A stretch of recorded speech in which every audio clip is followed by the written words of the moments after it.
So I want to ask you about this critical minerals deal that's been signed by Australia and the US. It's worth $13 billion. What does this mean for us?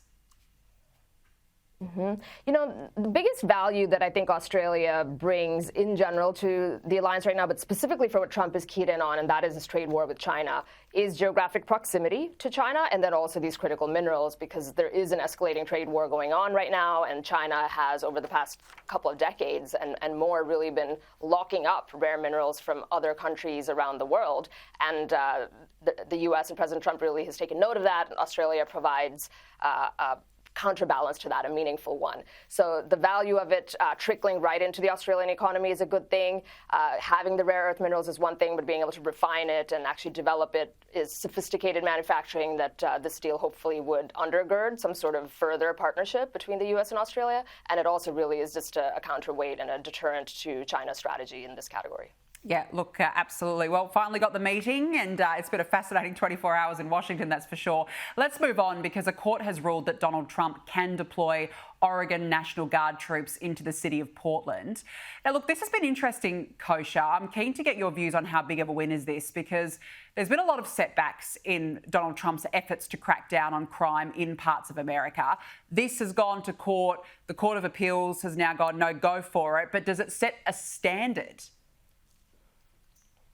It certainly sets a good winning precedent for the Trump administration. The other side very well may appeal it up to the Supreme Court, and they'll obviously have the final say, but they are largely expected to uphold this ruling.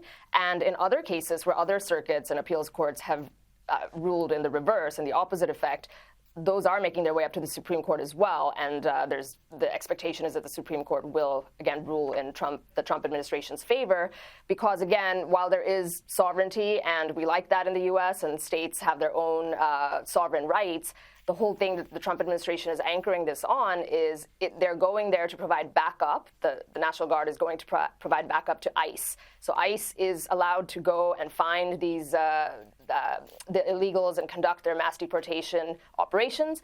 If they're being attacked, which they are, day in and day out, the National Guard and whoever else the federal government wants to deploy to protect ICE agents, they are allowed to do so. That's what this ruling says. It's a very important precedent, and hopefully we see that ripple effect come out in the other circuits. Yeah, look, absolutely.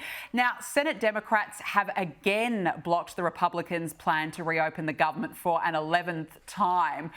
Look, Kosha, this is just getting ridiculous now. The shutdown's nearing its 4th week. There just appears to be no end in sight. What is it going to take, do you think? Indeed, this is an impasse. It's just a few days shy of the longest shutdown in history, which was in Trump's first term, 35 days. I think we're inching close to that benchmark. And this time, though, what is different compared to last time, where ultimately it was Trump that caved, is that this time the one big beautiful bill that was passed before we got to the shutdown point already has funded Trump's agenda, by and large. All of the mass deportation efforts that we just discussed, other things relating to the wall, cutting funding for illegals that are taking up public welfare programs, things like that that are very popular. He's got all of that squared away, which puts him in a position to really play hardball on this. Yes, the right side of the aisle and the Republicans will pay a little bit of a price politically when certain things start to not function properly as the shutdown drags on. But most of those things that the American people support, he's got locked away. This politically puts the other side, the Democrats, in a very tough light. And I don't think it's going to be the Trump administration that's going to cave this time. It's going to be the Democrats. The sticking point is health care for illegals. That is a red line that Team Trump has drawn, and it's going to take them to capitulate on that. The Democrats capitulating on that is what it'll take to finally break this impasse. Well, I mean, the Dems' demands have just been absolutely ridiculous from the beginning. But the interesting thing is that this shutdown has not even harmed President Trump's public support. In fact, his approval rating has increased. Have a look at this. About Donald Trump shutdowns, net approval rating, we're talking 20 days into it. In 2018/2019, Donald Trump's net approval rating was already falling.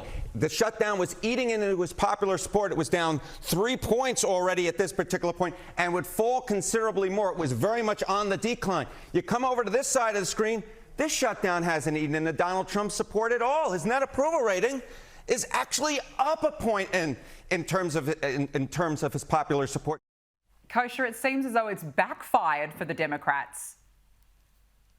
I think the foundational point is that Trump actually is not as hated as he was then. He still is hated by many, many people, but a little bit less so. He is actually more popular than he was the first time around for many reasons. Second is on this issue specifically, the linchpin that we talked about, where it's coming down to illegals and should they be beneficiaries of free health care or not. That's sort of the sticking point.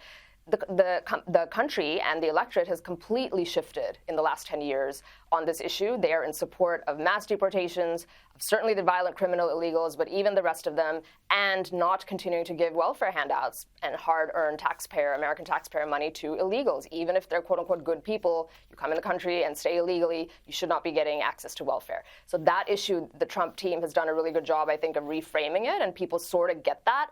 The branding on the other side is the Schumer shutdown and just the way they've been behaving and the fact that they are at an all-time low electorally, politically, in the court of public opinion and everything else is helping sort of boost up Trump in this fight as it continues. Yeah, look, no doubt about it.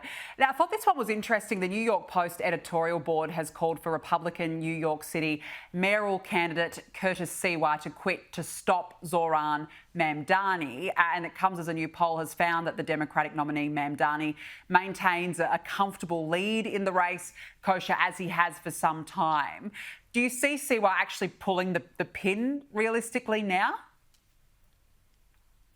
This is really, really tough one, and I don't envy his position because what they're asking, the New York Post and others, is for Curtis Sewa to be a tragic hero in this, really, because he's polling at around 15 to 20%. That's actually pretty strong for a Republican candidate these days in New York, and that is cannibalizing the vote between the other two. Andrew Cuomo is 15 to 20 points. That same difference basically behind Mamdani. So theoretically, if he pulls out, it puts Cuomo in giving him a fighting chance to possibly win. However, not everybody who right now is supporting Sewa is going to flow over to Cuomo. He is not exactly the most favored or sympathetic figure in general. A lot of people are still very angry with how he mishandled COVID, among other things. He himself, Cuomo, is not as strong as he was in the prime of his career. So it really is a lesser of the two evils issue.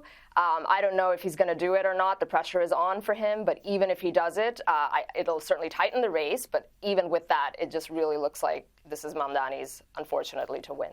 Unfortunately, gosh, you know, I just don't even know what to say, to be honest, when it comes to that bloke. It's extraordinary that he is ahead in the polls.